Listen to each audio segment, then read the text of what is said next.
Bom, falamos de literatura e falando de literatura, existe algo fundamental no fazer literário, que é a metáfora, mas não quer dizer que ela seja restrita ao universo literário. Nós vivemos constantemente imersos em uma metáfora. O que é metáfora? É um deslocamento de sentido. Eu tenho a palavra no sentido literal, denotativo, estado de dicionário. A gente aprendeu, né, que nenhuma palavra é inocente, mas seria o sentido comum dela. E eu pego essa palavra e coloco para significar uma outra coisa. Essa é a base da metáfora. Para interpretar um texto com metáforas, em que você tem que abrir com a chavinha e falar o que está querendo dizer isso aqui, uma dica interessante é observe a palavra. Se, por exemplo, existe uma pedra e eu fui falar coração de pedra, você vai lembrar dos significados básicos dessa palavra antes. Ah, é dura, sobrevive na natureza, é mineral. Aí você pega essas características desse elemento e aí você vai utilizar para interpretar quando ele estiver num ambiente em que essa palavra vai ter que ser colocada em outro lugar. Coração de pedra não é literalmente, eu tenho um coração esculpido. A não sei que você vai trabalhar com uma escultura. Mas quer dizer que é um coração frio, um coração que não se comove. A gente tem muitas metáforas da guerra no nosso cotidiano. Guerreira, vencer essa batalha, eu vou morrer lutando, eu vou morrer com a faca nos dentes, o vitorioso, o perdedor. São metáforas de guerra que estão do nosso dia a dia. Então não é uma invenção que você vai ter que buscar num texto. Você está imerso nelas constantemente. Mas quando a gente vai interpretar isso num texto, a gente tem que buscar a base da palavra e ver que elementos foram feitos na associação dessa palavra com outra palavra. Vento, não para, não tem formato, flui. Aí eu vou chamar a pessoa de cabeça de vento. Ou então vou falar, a minha existência é um sopro, a vida é um sopro. Vocês viram que as metáforas estão muito entranhadas. E uma técnica de interpretação é justamente isso: buscar as bases dessa palavra e ver como ela foi transformada em outra coisa no texto. Isso é o que a gente chama de metáfora. Claro, tem metáforas que são mais básicas, que a gente alcança mais rapidamente, e tem metáforas que exigem mais do leitor, mais de uma leitura, 100 leituras, um jogo de palavras, uma associação, trazer aquele elemento abstrato para a sua realidade concreta, aí voltar para o texto para ver se aquela abstração ficou um pouco mais clara a partir do momento em que você trouxe aqui para a sua realidade. É um processo que demanda mais do leitor. O texto inteiro, ao invés de usar uma palavra para ser a metáfora, o texto inteiro pode significar uma coisa, o texto inteiro ser uma grande metáfora. Existe o conto A Moça Tecelã, né, da Marina Colaçante, em que ela é capaz de tecer o dia, a noite, os pássaros, os próprios alimentos, e um dia ela sente solidão e constrói um cavalheiro, um homem para ser seu companheiro.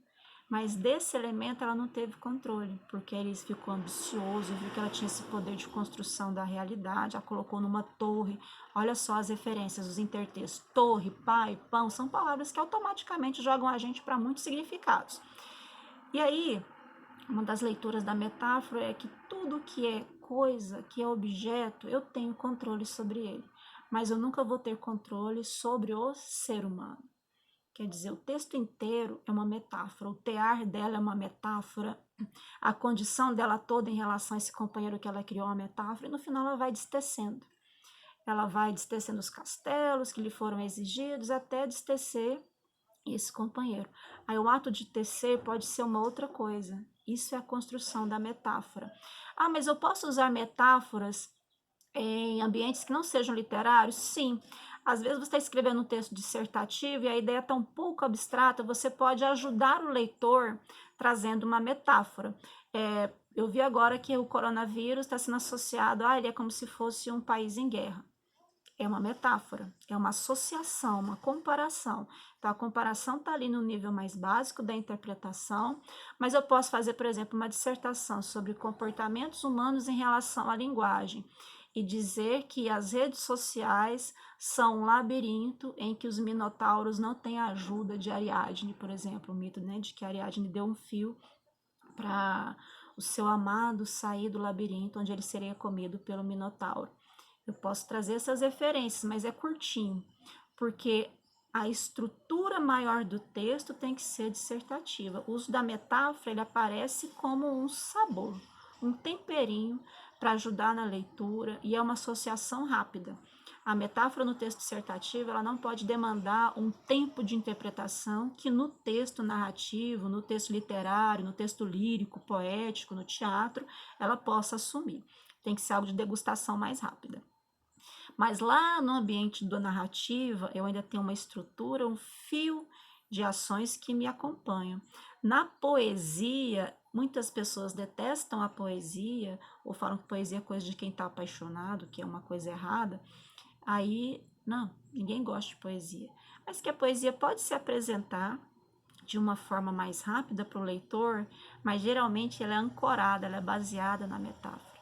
Ele exige um esforço maior de interpretação para depois chegar ao que ela vai significar, ao que ela vai trazer de informação. Não é uma informação imediata, ela precisa de mais tempo. Por isso que às vezes é muito diferente ler um romance, uma narrativa longa, e aí você, eu li 20 páginas, eu li 100 páginas hoje, do que você ler um livro de poesia. Porque ela por si só já é um elemento de interpretação muito grande. Então, eu li um livro de poesia. Tá, você passou, você conheceu os poemas. Mas ler mesmo no sentido mais profundo de compreensão, de interpretação, aí vai demandar muito mais tempo, porque você vai ter que jogar com essas informações para depois o significado florescer, ele começar a ser construído por você.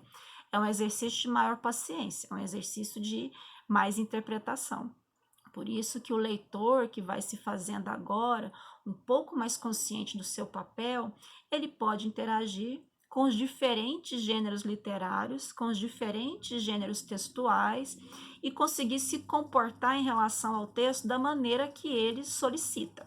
Isso a gente está dando muito foco aos textos narrativos, mas os textos poéticos, por exemplo, os líricos, como a poesia nasce da música, a leitura da poesia tem que seguir o ritmo do texto.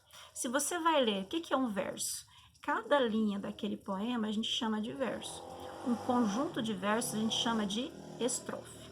Aí, se você lê cada linha parando, o texto não faz sentido. Mas se você lê seguindo as ideias que estão sendo apresentadas, a interpretação é outra.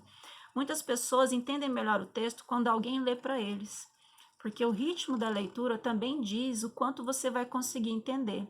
Se é um texto que vai parando onde não deve, que não respeita a pontuação, se é uma leitura que não termina no ponto final para começar a outra frase, se não houver esse ritmo ditado pelo texto, a interpretação fica muito mais complicada. Na poesia, isso é colocado a um grau ainda mais alto. Tem que seguir o ritmo, não é parando linha a linha, é seguindo o fluxo do poema. E encontrar o ritmo que ele apresenta. Esse é um primeiro ponto para a interpretação de poesia. Técnicas de interpretação do texto sempre partem desse núcleo geral de informação, mas esse aí, ele é só um estágio inicial de leitura. Depois você vai parágrafo a parágrafo, ver quais as ideias que foram apresentadas, qual a conexão entre elas, se existe uma relação de fatos realmente com aquilo, ou foi só uma invenção, há uma interpretação de verdade essa. Porque saber geral, eu posso ler um livro do Stephen Hawking que eu sei, não entendo o que ele está falando, mas sei do que ele está falando. Falar, está falando de física quântica. Mas entender é uma outra história. Com a poesia, a mesma coisa, eu preciso ter ritmo de leitura e a partir disso começar a construir as associações. Aí tá muito abstrato?